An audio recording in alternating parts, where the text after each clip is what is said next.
healthy vegan and author today I'm talking about olive oil and whether it's good for you. Okay, so I choose not to use oil, and I do this more for my health than anything else.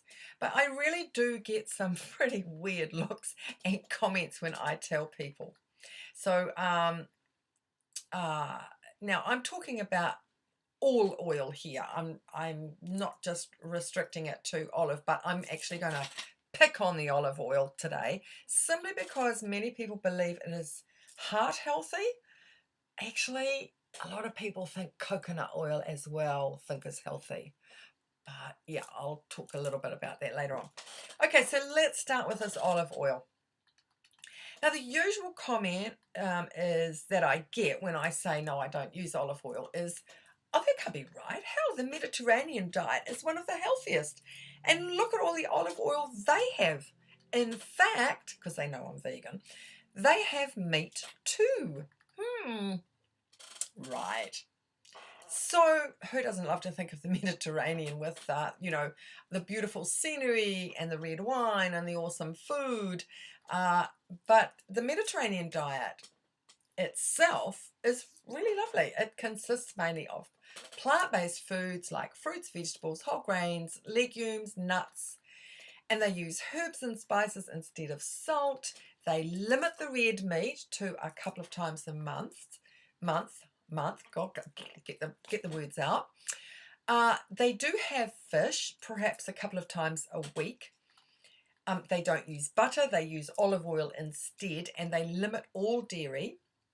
They mainly use goat dairy feta and yogurt. And of course, the yogurt is fermented, so it's a little bit better than straight. I really am losing my words today, aren't I? But the fermented yogurt, or yogurt that is fermented, is a little bit better than just straight up dairy.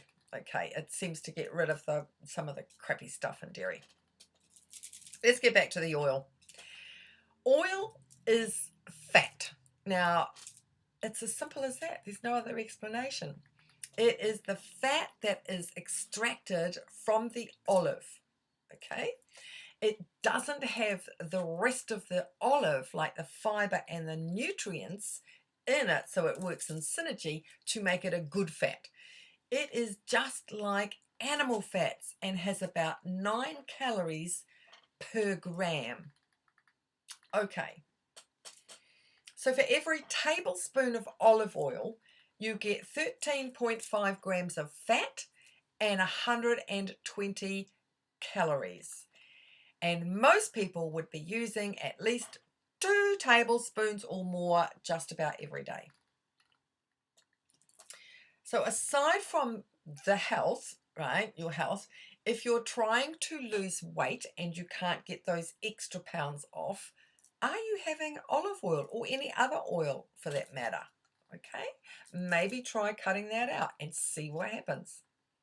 And did you know that the Greeks have the highest rate of obesity in all the European countries? Bet you didn't know that. In 1995, they did a study of 54 obese women in a Mediterranean country. They don't actually say that it's Greece, but it's a Mediterranean country. And they were following a diet low in carbohydrates and high in fats. And the total fats came in at 55% of the total fat. Hang on, the fats, 55% of the total fats came from the olive oil. It is the most calorie dense food out there, like 4,000 calories per pound. And that's more calorie dense than refined sugar, which has just over 1,700 calories per pound. So 4,000 to 1,700, I mean, and we're blasting sugar at the moment. But then I'm going to hear you say, yeah, but it has omega-6 and omega-3. Yes, it does. But the ratio is 14 to 1 of omega-6 to 3, where it should be 4 to 1 of omega-6 to 3. So that is a huge difference and major imbalance. Now, the accepted health goal of saturated fat is less than 7%. And olive oil is 14%. So that's double. So pouring olive oil on your salad is actually not a heart-healthy thing to do. Let me get this straight. The Mediterranean diet does have its benefits in spite of the olive oil, and that's because it is rich in antioxidant foods rather than because of the olive oil. So if you took the olive oil out of it, it would be even one of the probably the most beautiful, as long as you're not, fully whole food plant-based. So now you're going to ask me, well, okay, so now I can't have oil. What do I do instead of? So let's face it, there's only two things, or two major things that we do with oil anyway. We fry or dress, okay? And there's so many alternatives out there that you can be doing instead. So anyway, you shouldn't be frying with olive oil. It breaks down and is even worse for you. So you can use a vegetable broth and or a non-stick pan, and a non-stick pan is really awesome. I may do another video on cooking without oil, showing you the pans and showing you the different things. If you don't have a non-stick pan, get a silicone baking sheet, and the one that I've got, which I don't use in a pan but I do use it as in the oven on a baking tray or baking tin, and that is for a barbecue.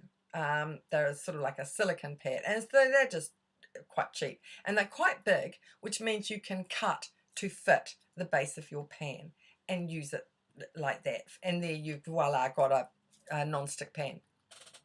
So as for the dressing, there are tons out there. I just did one the other day on oil-free dressing. A really quick and easy dressing to do, and you can beef it up if you want. Or just Google oil-free dressing, easy as. So let me reiterate. All oils, and not just olive, but all oils are fat. And as I said before, they are the fat content of the plant stripped out, and so it's stripped of any goodness that goes with that plant. Now, as an aside, coconut oil, which I mentioned earlier, I said I was going to talk about it, people think is healthy. It is a saturated fat, and it can contribute to high cholesterol. It is just as unhealthy as beef or any other animal lard and butter. In fact, look at the percentages of the saturated fat. Pork lard is 39% saturated fat. Butter is 63%. Beef fat or beef lard is 50%, and coconut oil, ta-da, the winner comes in at 82% saturated fat.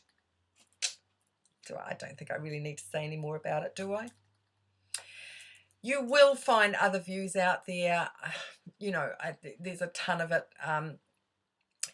which is backed up by research. However, it is always interesting to find out who has funded that research. So please always keep an open mind when you are looking at data, okay? When you go out for dinner, remember that all chefs use salt, sugar, and fat to make meals delicious. And all chefs do it, and you'd be surprised just how much they use. I used to work in hotels and, for many years, and I saw chefs in action. It's like, whoa. Now, I still go out for dinner, which means that I am consuming an oil every so often, but then I don't have health problems. If I did, I would just say that I had an allergy to oil, and can I just mix up this with this, combine I do that with being vegan anyway, but yeah, I would sort of like add it up with the oil.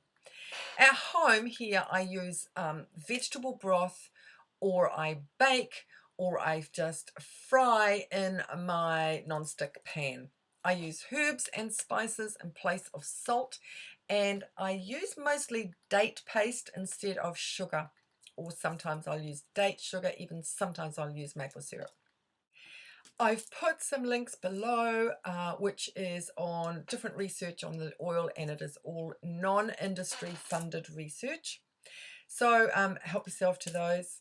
I hope I haven't bored you in this one, but I think that it is really important that you know just where oil stands in the health part of life. That's it for now. Have great food, make it plant-based, and be compassionate to all animals, including humans. I'll see you soon. Bye for now.